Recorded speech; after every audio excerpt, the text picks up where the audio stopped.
డైరెక్ట్గా అకౌంట్స్లో ట్రాన్స్ఫర్ చేసినటువంటి ఘనత గౌరవ ముఖ్యమంత్రి గారికే దక్కుతుంది. అంతేకాకుండా దాదాపు 280 కోట్ల రూపాయలు ఇండైరెక్ట్గా మరి వాళ్లకు ఇళ్ల స్థలాలు కొనుగోలు చేయడానికి కానివ్వండి, వివిధ పథకాలకు కానివ్వండి, నాడు నేడుకు కానివ్వండి, అభివృద్ధి కార్యక్రమాలకు దాదాపు 280 కోట్ల రూపాయలు తాడికొండ నియోజకవర్గానికి వెచ్చించినటువంటి ఘనత ఈరోజు గౌరవ ముఖ్యమంత్రి గారికి దక్కుతుందనడంలో ఏమాత్రము సందేహం లేదు.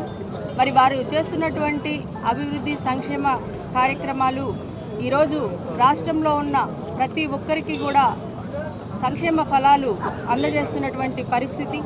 అంతేకాకుండా పాలనలో, వ్యవస్థల్లో అనేక విధమైనటువంటి మార్పులు తీసుకుని వచ్చి ప్రతి ఒక్క 50 ఇళ్లకు కూడా ఒక వాలంటీర్ని ఏర్పాటు చేసి అనేక సచివాలయాలను ఇచ్చి ప్రజల వద్దకే నేరుగా అన్ని కార్యక్రమాలు ప్రజలకే అందజేసే విధమైనటువంటి కార్యక్రమాలు తీసుకున్నటువంటి ఘనత కూడా గౌరవ ముఖ్యమంత్రి గారికే దక్కుతుందని తెలియజేస్తూ, మరి ఈరోజు ప్రతి ఒక్క చోట ఎస్సీ, ఎస్టీ, బీసీ మైనారిటీలు ఎవరైతే ఉన్నారో వారి సంక్షేమమే లక్ష్యంగా పనిచేస్తూ ఈరోజు పెద్ద ఎత్తున ఎస్సీ, ఎస్టీ, బీసీ మైనారిటీలకి కేవలం సంక్షేమ పథకాల్లోనే కాకుండా అధికారికంగా కూడా అనేకమైనటువంటి మార్పులు చేసి మొట్టమొదట మంత్రివర్గ కూర్పులోనే ఎస్సీ, ఎస్టీ, బీసీ మైనారిటీలకు పెద్దపీట వేస్తూ మరి ఇప్పటికీ కూడా అనేక మంది ఎస్సీ, ఎస్టీ, బీసీ మైనారిటీలు మంత్రులుగా కానివ్వండి, గతంలో లేని యార్డు చైర్మన్లు కానివ్వండి,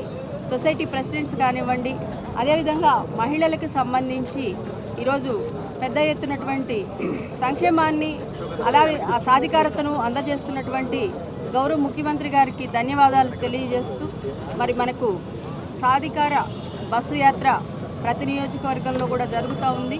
ఇక్కడ తాడికొండకు నూతనంగా సమన్వయకర్తగా నన్ను నియమించిన తరువాత ఈ బస్సు యాత్ర ఈరోజు జరపడం జరుగుతూ ఉంది. మరి పెద్ద ఎత్తున ప్రజల్లో మంచి స్పందన రావడం జరుగుతుంది. మరి ఈరోజు అన్ని వర్గాల ప్రజలకు మేలు చేస్తున్నటువంటి గౌరవ ముఖ్యమంత్రి గారికి సంఘీభావంగా తెలియజేస్తూ ఈ యొక్క సాధికార బస్సు యాత్రలో పాలు పంచుకుంటున్నటువంటి నాయకులు అందరికీ కూడా పేరు పేరున హృదయపూర్వక ధన్యవాదాలు తెలియజేస్తూ, మరి ఇదే విధంగా మరి రాబోయేటువంటి 4 నెలల్లో తిరిగి వైఎస్ జగన్మోహన్ రెడ్డి గారిని మీ అందరూ ఆశీర్వదించాలని మనస్ఫూర్తిగా కోరుకుంటున్నాను. ధన్యవాదాలు. ఈరోజు తాడికొండ నియోజకవర్గంలో తాడికొండ సమన్వయకర్త, శాసనసభ్యురాలు, మాజీ మంత్రివర్యులు శ్రీమతి సుచరిత గారి ఆధ్వర్యంలో సామాజిక సాధికారిక బస్సు యాత్ర తాడికొండ గ్రామంలో నిర్వహించబోతా ఉన్నాం. ఈ యాత్రలో ముఖ్యంగా ఎస్సీ, ఎస్టీ, బీసీ మైనారిటీలకు సంబంధించినటువంటి మా పార్టీ పెద్దలందరూ కూడా పాల్గొని ఇప్పటివరకు ఈ ప్రభుత్వంలో ఎస్సీ, ఎస్టీ, బీసీ మైనారిటీ అగ్రవర్ణ పేదలకు ఈ ప్రభుత్వంలో చేసినటువంటి సంక్షేమ కార్యక్రమాలు, అభివృద్ధి కార్యక్రమాలని వివరించడం జరుగుతుంది. ఈ ప్రభుత్వం వచ్చిన లగాయతు గౌరవ ముఖ్యమంత్రి జగన్మోహన్ రెడ్డి గారు ఈ వర్గాల ప్రజల యొక్క సంక్షేమాన్ని దృష్టిలో పెట్టుకొని వారిని ఆర్థికంగాను, సామాజికంగాను అభివృద్ధి చేయడం కోసం అహర్నిశలు కూడా కృషి చేయడం జరిగింది. ఈ విషయాన్ని ప్రజలందరికీ కూడా వివరించాలని చెప్పి ఈ సామాజిక బస్సు యాత్రని, సాధికారిక బస్సు యాత్రని నిర్వహించడం జరుగుతూ ఉంది. రాష్ట్రంలో అన్ని ప్రాంతాల్లో కూడా ప్రజలు ఈ సామాజిక సాధికారిక బస్సు యాత్రని అద్భుతంగా విజయవంతం చేయడం జరుగుతూ ఉంది. మరి సామాజిక సాధికార బస్సు యాత్రలో ముఖ్యంగా ఈ ప్రభుత్వం ఏర్పడిన దగ్గర నుంచి కూడా ఆ వర్గాలకు సంబంధించినటువంటి వారిని అధికారంలో భాగస్వాములు చేయడం జరిగింది. 25 మంది మంత్రులుంటే వాళ్ళల్లో 17 మంది సామాజిక న్యాయం చేకూర్చడం కోసమై వారికి అందులో భాగస్వామ్యం కల్పించడం జరిగింది. అంతేకాకుండా రాజ్యసభ సభ్యులుగా 4 బీసీ వర్గాలకు సంబంధించినటువంటి వారికి అట్లాగే శాసనమండలి సభ్యులుగా అనేక మంది బీసీలని, ఎస్సీలని, మైనారిటీలని శాసనమండలికి పంపించడం జరిగింది. అంతేకాకుండా ఈ కార్పొరేషన్స్ కానీ నామినేటెడ్ పోస్టులు కూడా ఈ వర్గాలకి అత్యధికమైనటువంటి ప్రాధాన్యతని ఇవ్వటం జరిగింది. జగన్మోహన్ రెడ్డి గారు చేసినటువంటి కార్యక్రమాన్ని ఈ భారతదేశంలో ఏ రాష్ట్రంలో కూడా అమలు చేయడం లేదు. సంక్షేమ కార్యక్రమాలు కూడా చాలా అద్భుతంగా ఆ వర్గాలకే అమలు చేయడం జరిగింది. జగన్మోహన్ రెడ్డి గారు ప్రవేశపెట్టినటువంటి పథకాల ద్వారా పేద వర్గాలన్నీ కూడా ఈరోజు మంచి విద్యని అభ్యసిస్తూ ఉన్నారు. అంతేకాకుండా వారు వైద్యాన్ని మంచి హాస్పిటల్లో పొందుతూ ఉన్నారు. ఇంకా అనేక రకాలుగా వారు ఆర్థికంగా వృద్ధి చెందడం కోసం ప్రవేశపెట్టినటువంటి పథకాల ద్వారా లబ్ధి పొంది వాళ్ళ కుటుంబాలను అభివృద్ధి చేసుకుంటా ఉన్నారు. ఈ ప్రభుత్వం ఎస్సీ, ఎస్టీ, బీసీ, మైనారిటీ ఆర్థికంగా వెనుకబడినటువంటి వర్గాలకి న్యాయం చేయడం కోసమే 5 సంవత్సరాలు పనిచేసింది. రాబోయేటువంటి రోజుల్లో కూడా మరలా జగన్మోహన్ రెడ్డి గారిని మనం అధికారంలో తీసుకొచ్చుకుంటే ఈ వర్గాలకి మరింత సేవ చేసి ఈ వర్గాలను మరింతగా అధికారంలో భాగస్వామ్యాలు కల్పించి వారిని మరింతగా ఉన్నత స్థితిలోకి రావడానికి అవకాశం ఉంటుంది. మేము చేసినటువంటి మా ప్రభుత్వం చేసినటువంటి కార్యక్రమాలని వివరించడం కోసమే ఈ సామాజిక సాధికారిక బస్సు యాత్రను ఏర్పాటు చేయడం జరిగింది. ప్రజలందరూ కూడా దీన్ని విజయవంతం చేయాలని చెప్పి కోరుతా ఉన్నాం. ప్రతి వ్యక్తికి ఆశ ఉండాలి. నేను పని చేయాలి, నేను సంపాదించాలి, నా కొడుకు వచ్చిన తర్వాత నేను బాగుంటానని ఆశ ఉండాలి. అలాంటి ఆశ ఉన్న వ్యక్తి మన ముఖ్యమంత్రి జగన్మోహన్ రెడ్డి గారు. అందుకని మీ అందరికి తెలియజేస్తున్నా, రాబోయే కాలంలో తాడికొండ నియోజకవర్గానికి మనకు మంచి వ్యక్తి. ఎందుకంటే సుచిత గారంటే పవర్ఫుల్ అనమాట. పవర్ఫుల్ అంటే ఏదైనా టక్కని చేసే శక్తి ఉంది. అలాంటిది ఈ తాడికొండ నియోజకవర్గాలని రూపురేఖలు మార్చే విధంగా ఆమె ప్రయత్నం చేస్తారు.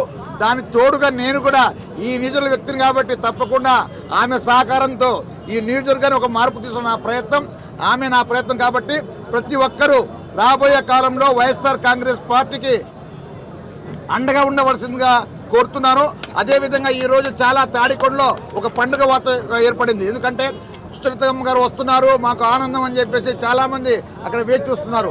అందుకని ఈ రాష్ట్రాన్ని అభివృద్ధి చేయాలంటే ఒక ముఖ్యమంత్రి జగన్మోహన్ గారు తప్ప ఇంకెవ్వలేని వాస్తవం ప్రజలందరూ గ్రహించి రాబోయే కాలంలో వైఎస్ఆర్ కాంగ్రెస్ పార్టీకి అండగా ఉండవలసిందిగా ప్రతి ఒక్కరిని కోరుతూ ఉన్నా. తాడికొండ నియోజకవర్గంలో ప్లీజ్ వైఎస్ఆర్ కాంగ్రెస్ పార్టీ అభ్యర్థినిగా రాబోయేటటువంటి ఎన్నికల్లో పోటీ చేసేటటువంటి దానికోసం వైఎస్ఆర్ కాంగ్రెస్ పార్టీ వ్యవస్థాపక అధ్యక్షులు గౌరవ ముఖ్యమంత్రి జగన్మోహన్ రెడ్డి గారు మేడం శ్రీమతి మేకతోటి సుచరిత గారిని ప్రకటించడం జరిగింది.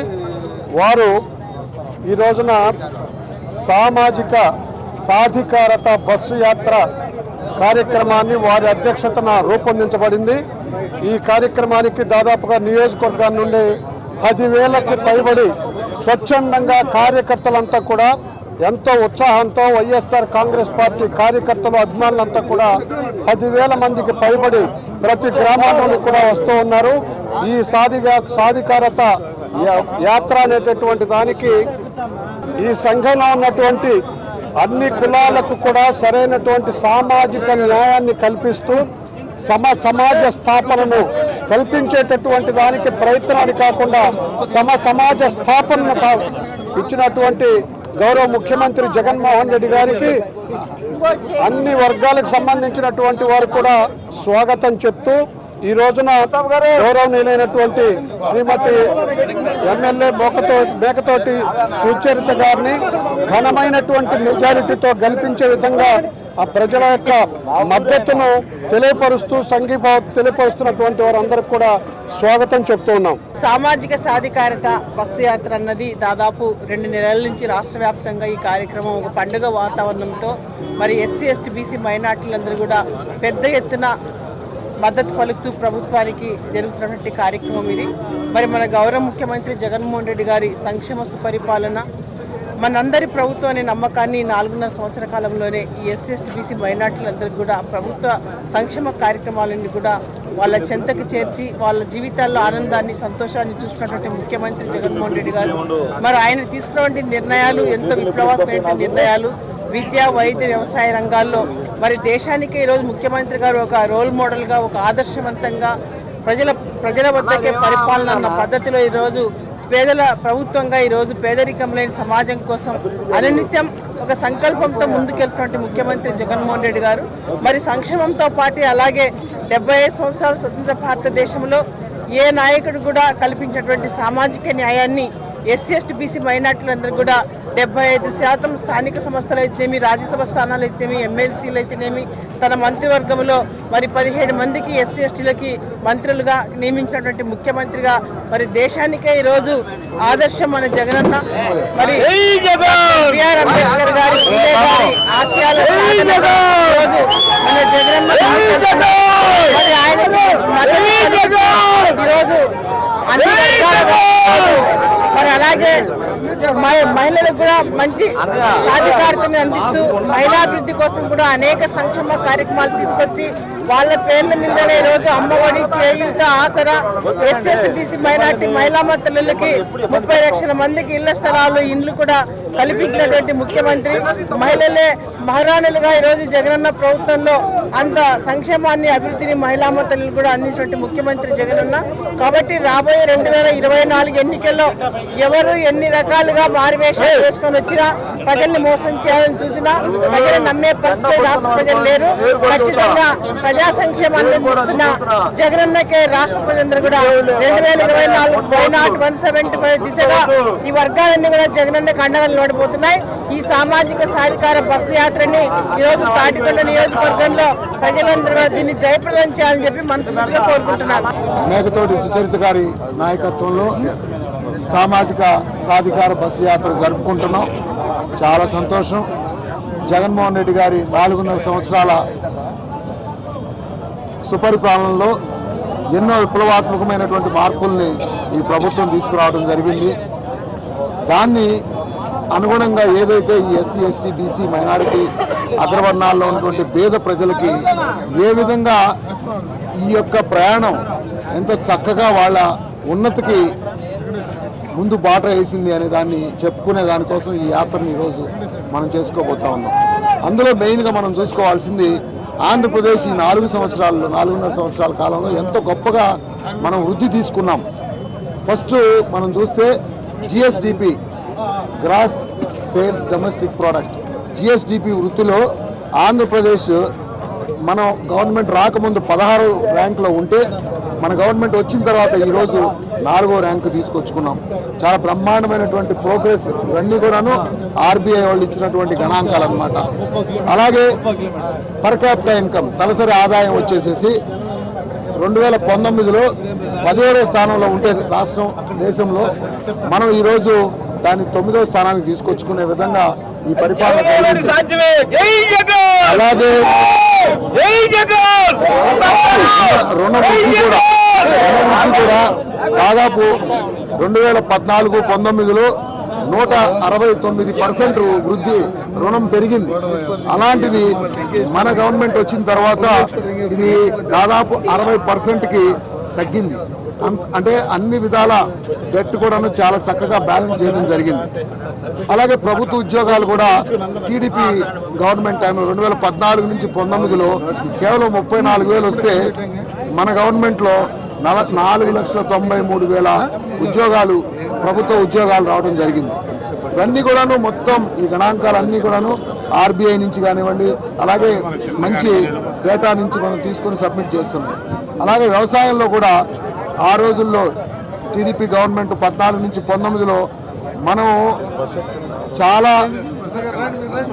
నెగటివ్లో ఉన్నాం. దాదాపు 6.5% నెగటివ్లో ఉన్నది.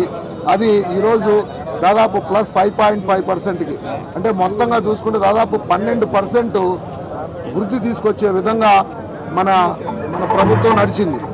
అలాగే ఇండస్ట్రియలైజేషన్లో కూడా 2014-19లో 3.2% గ్రోత్ రేట్ ఉంటే మన గవర్నమెంట్లో 10.59%, జగన్ గారి గవర్నమెంట్లో 10.59% వచ్చే విధంగా మొత్తం కూడాను ఈ విధంగా డెవలప్మెంట్స్ ఇండస్ట్రియలైజేషన్లో రావడం జరిగింది. అలాగే ఈజ్ ఆఫ్ డూయింగ్ బిజినెస్ 4 సంవత్సరాల్లో మనకి 2 సంవత్సరాలు మనం ఫస్ట్ ర్యాంక్ తీసుకోవడం జరిగింది. అలాగే ఈ సూక్ష్మ మధ్యతరగతి వ్యవస్థలు, అలాగే ఇండస్ట్రీస్, అవన్నీ ఎంఎస్ఎంఈ అంటాం మనం. ఇవన్నీ కూడాను గత ప్రభుత్వంలో 37,000 956 కొత్త ఎంఎస్ఎంఈ యూనిట్స్ వస్తే మన గవర్నమెంట్ వచ్చిన తర్వాత 4,88,000 పైచిలకు ఎంఎస్ఎంఈలు వచ్చినాయి, 12 లక్షల మందికి ఉద్యోగాలు వచ్చినాయి. సో అది ఆ విధంగా ఒక మంచి విప్లవాత్మకమైనటువంటి ప్రోగ్రెస్ మనం ఇండస్ట్రియల్ ఎంఎస్ఎంఈస్లో కూడా తీసుకురాగలిగాం. అలాగే ఇన్వెస్టర్స్ సమ్మిట్, వైజాగ్లో జరిగిన ఇన్వెస్టర్స్ సమ్మిట్లో 13.5 లక్షల కోట్ల ఇన్వెస్ట్మెంట్స్ ఈ రాష్ట్రం మనం సంపాదించగలిగాం. అందులో దాదాపు 7.5-8 లక్షల కోట్ల వర్క్స్ ఆల్రెడీ లాంచ్ అయిపోయినాయి. బ్రహ్మాండంగా ఇవన్నీ కూడా వచ్చే తరానికి ఒక గొప్పగా ఇవన్నీ కూడాను మంచి ఉద్యోగ అవకాశాలు అలాగే వెల్త్ క్రియేషన్కి వస్తాయి. అలాగే స్కూల్ ఇన్ఫ్రాస్ట్రక్చర్లో కూడా మీ అందరికీ తెలుసు, మనం దాదాపు 7,000 కోట్ల పైచిలకు కేవలం ఈ నాడు నేడు కింద కానివ్వండి, అలాగే స్కూల్ ఇన్ఫ్రాస్ట్రక్చర్ కింద మనం పెట్టడం జరిగింది. అలాగే మనం హెల్త్ మీద మనం చేసినటువంటి ఇన్వెస్ట్మెంట్ దాదాపు 4 సంవత్సరాలు 41,000 కోట్లు. అంతకుముందు 5 సంవత్సరాల్లో ఆ గవర్నమెంట్లో 28,000 కోట్లు మాత్రమే ఖర్చు చేస్తే మనం 4 ఏళ్లలోనే దాదాపు 41,000 కోట్ల పైచిలకు మనం స్పెండ్ చేయడం జరిగింది. అలాగే 10,000 పైచిలకు వైఎస్ఆర్ విలేజ్ క్లినిక్లు, 1142 ప్రాథమిక ఆరోగ్య కేంద్రాలు, అలాగే 528 అర్బన్ క్లినిక్లు, ఇవన్నీ కూడా చాలా చక్కగా, అంటే ఇది అన్బిలీవబుల్ ప్రోగ్రెస్ మనం తీసుకురావడం జరిగింది. అలాగే ఆరోగ్యశ్రీ కింద కానివ్వండి ఎన్నో ఇంకా ఇప్పుడు దాదాపు 25 లక్షలకి మనం ఇన్సూరెన్స్ కూడా పెంచడం జరిగింది. అలాగే ఇంకా ఇన్ఫ్రాస్ట్రక్చర్ మీద చూసుకుంటే స్వాతంత్రం వచ్చిన కాడి నుంచి మనకి దాదాపు 75 సంవత్సరాల ఆ టైంలో మనం చూసుకుంటే కేవలం ఆంధ్ర రాష్ట్రంలో 6 ఓడరేవులు, 5 ఫిషింగ్ హార్బర్లు, 11 వైద్య కళాశాలలు ఉన్నాయి. అలాంటిది మన జగన్ గారి ప్రభుత్వం వచ్చిన తర్వాత ఈ 4.5 ఏళ్లలో అడిషనల్గా ఇంకో 4 పోర్టులు, 10 కొత్త ఫిషింగ్ హార్బర్లు, 2 విమానాశ్రయాలు, 17 మెడికల్ కాలేజీలు, 3 ITSCజెడ్లు. అంటే ఇది బ్రహ్మాండమైనటువంటి, అంటే పారిశ్రామికంగానే కాకుండా మీకు ఏ విధంగా చూసినా కానీ ఒక అన్బిలీవబుల్ డెవలప్మెంట్ తీసుకొచ్చినటువంటి గవర్నమెంట్ మంది. అలాగే ఇళ్ల పట్టాలు కూడా దాదాపు 32 లక్షల ఇళ్ల పట్టాలు ఇచ్చి అందులో 20 లక్షల పైచిలకు ఇళ్ళు కన్స్ట్రక్షన్ కూడా స్టార్ట్ చేయడం జరిగింది. ఇవన్నీ కూడా బ్రహ్మాండమైనటువంటి గ్రోత్ తీసుకొచ్చాం.